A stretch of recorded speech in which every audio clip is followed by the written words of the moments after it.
Hey you! Can you name a vascular plant? I bet you can. But here, I'll help. A tree. Grass. The carrot you ate for lunch? Your pet owl plant. But what about the category we don't talk much about? These non-vascular plants, for instance, a moss. Presenting mosses in the shadow of tracheophytes. Let's go on a field trip. They're not actually all that hard to find.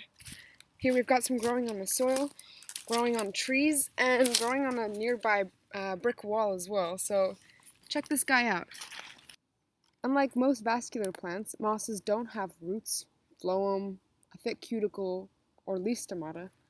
No roots for getting water and nutrients, no vascular tissue for moving water, no leaf stomata or cuticle for preventing water loss, and without these same stomata, how does a moss obtain the necessary CO2 for photosynthesis?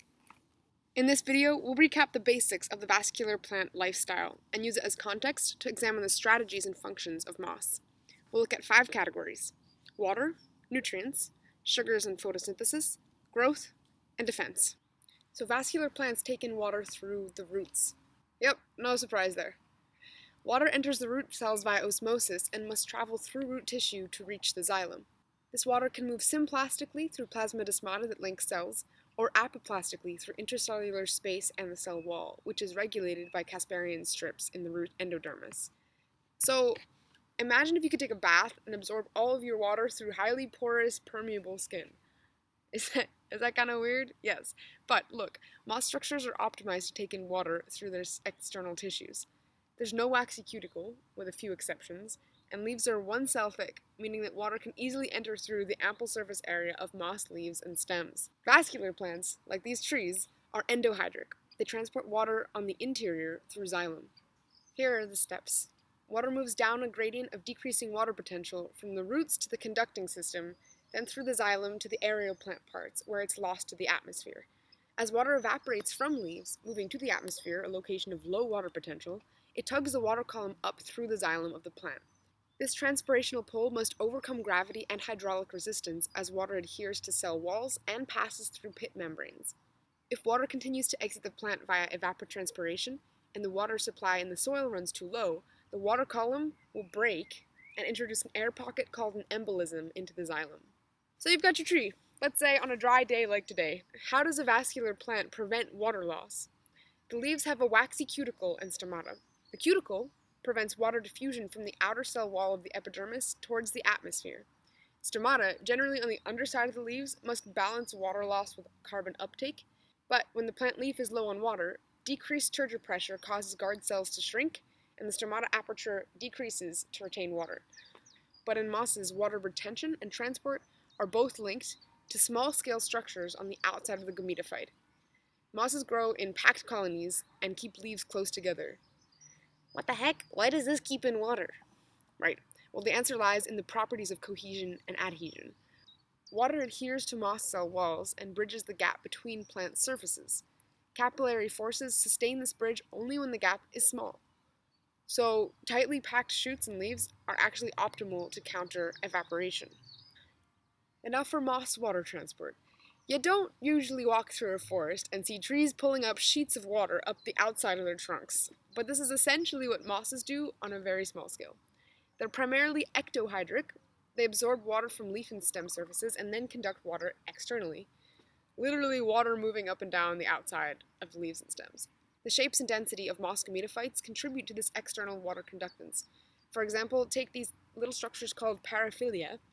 They're tiny leaves on the stem that create capillary spaces and wick water.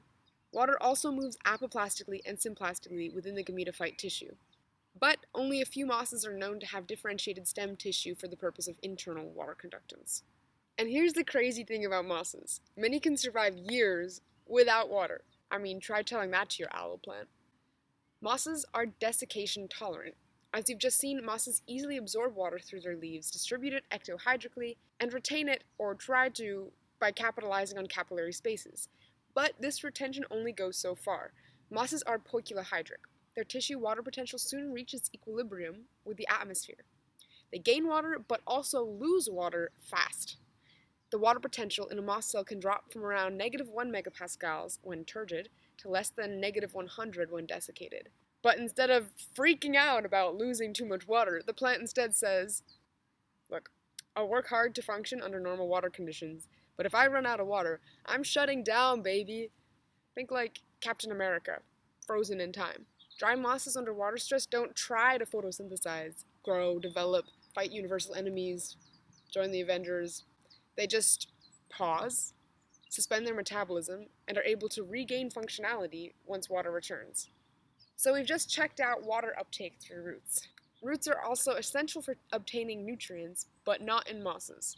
In part 2 of this video, starting now, we'll take a deeper look at roots, nutrients, and substrates. And we'll check out the lovely rhizoids of mosses. Vascular plants get their nutrients through roots. Right. They have root hairs, these long protrusions of root epidermal cells that increase surface area for nutrient absorption. Okay. Simple? No. Because a lot of important compounds are difficult to pull from the soil, roots can release acids to expedite cation exchange, liberating nutrients that are bound to the negatively charged soil micelle. And then they slurp up the freed cations. There are also essential symbiotic relationships with organisms like nitrogen-fixing bacteria and mycorrhizal fungi. For instance, fungi can provide nitrogen, phosphorus, copper, and zinc. What do they ask for in return? Sugars and lipids. Roots grow down, positive gravitropism, to access nutrients and water. This is accomplished when starch molecules, called statoliths, settle to the bottom of the cells, allowing the hormone auxin to accumulate and inhibit cell growth in the elongation zone of the root. But what about our little mosses? I mean, like, fine, these vascular plants have such cool properties, like root hairs, acid release to initiate cation exchange, gravitropism, and symbiosis. But what about moss rhizoids? The prime role of moss rhizoids is anchoring. Where'd he go? Hello, dude. How do you anchor your gametophyte to the substrate, my friend? Well, he's not going to talk back to me.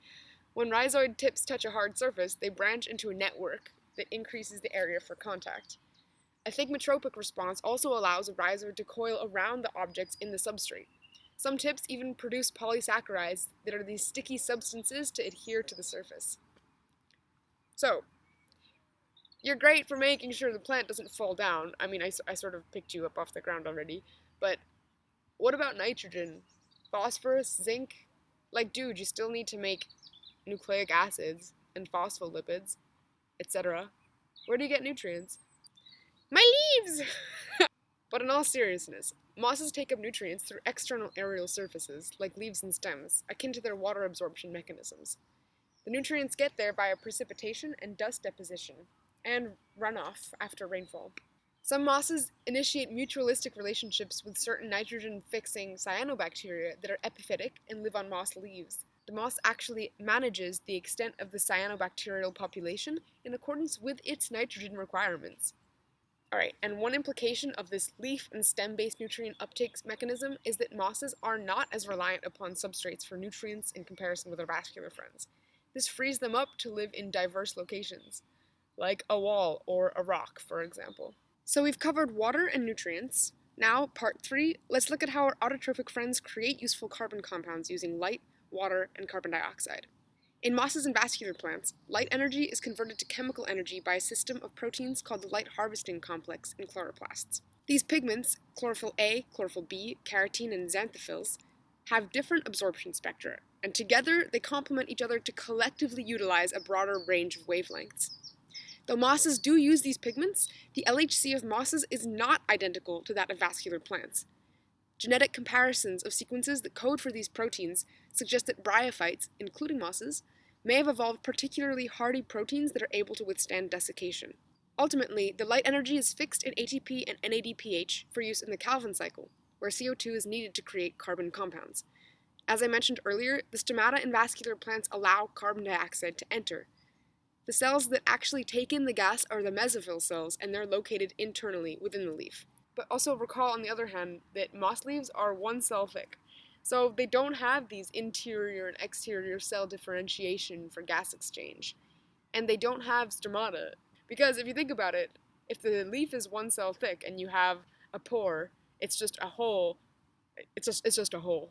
going from one side to the other. But since most mosses also lack a cuticle, CO2 simply diffuses into moss leaves.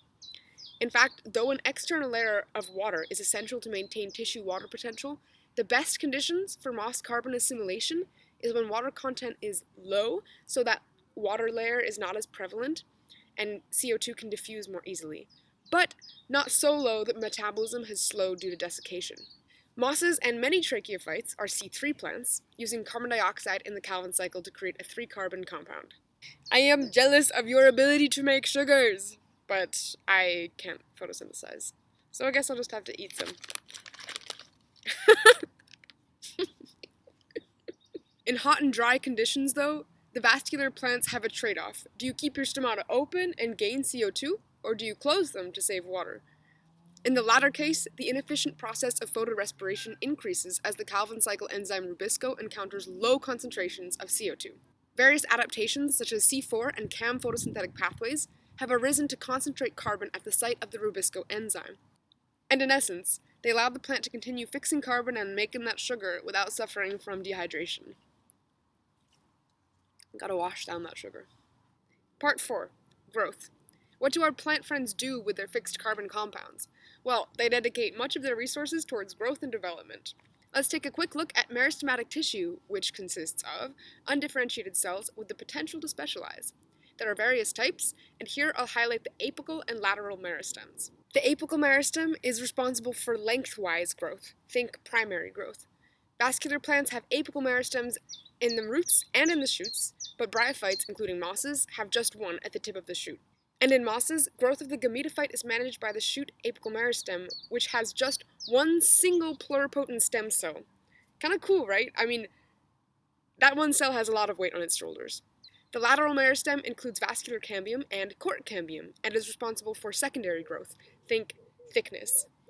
You find this only in woody vascular plants like eudicots and basal angiosperms, but not in monocots, and also not in mosses. So conceptually, plants like grasses and mosses both lack lateral meristems since they don't grow in girth. Part 5. Defense. No, I am being attacked. Okay, plants have to protect themselves against microbes. I know I'm not a microbe, but the symbolism is there. They must do 2 things: recognize a problem and respond. A plant cell can recognize PAMPs and DAMPs. They do sound weird.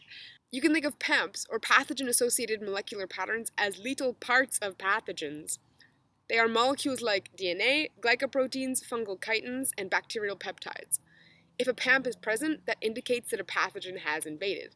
DAMPs, or damage-associated molecular patterns, are little parts of cells, released if a cell is hurt or dead.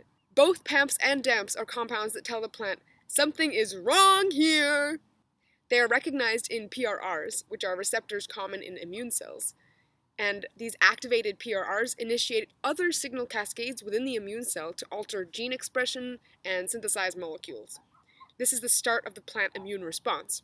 Downstream responses in angiosperms, a category of vascular plants, include signaling pathways triggered by the hormones ethylene, abscisic acid, salicylic acid, auxins, and jasmonic acid. That's quite a repertoire. The moss immune response does not involve jasmonic acid, and this molecule likely evolved in vascular plants after they diverged from a common ancestor with bryophytes. To sum up this exploratory botanical journey, let's break down our 5 themes again. First, mosses take in water and nutrients basically through their leaves, and they conduct and retain water using capillary forces on the outside of the plant. Meanwhile, vascular plants use roots for water and nutrient uptake, and xylem for interior water transport. We looked at how plants take water, light energy, and CO2 to make sugars, and then to develop meristematic tissue is essential. Lastly, both mosses and vascular plants recognize PAMPs and DAMPs to trigger an immune response. And the next time you see a moss, maybe you'll wave hello and say, wow, wouldn't it be so cool to be a tiny photosynthetic Captain America with kick-ass pathogen defense? And you absorb water through your skin. That's all, folks. Goodbye, sun. Goodbye, mosses.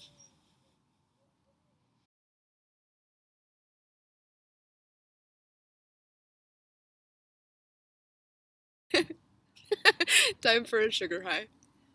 Part 4.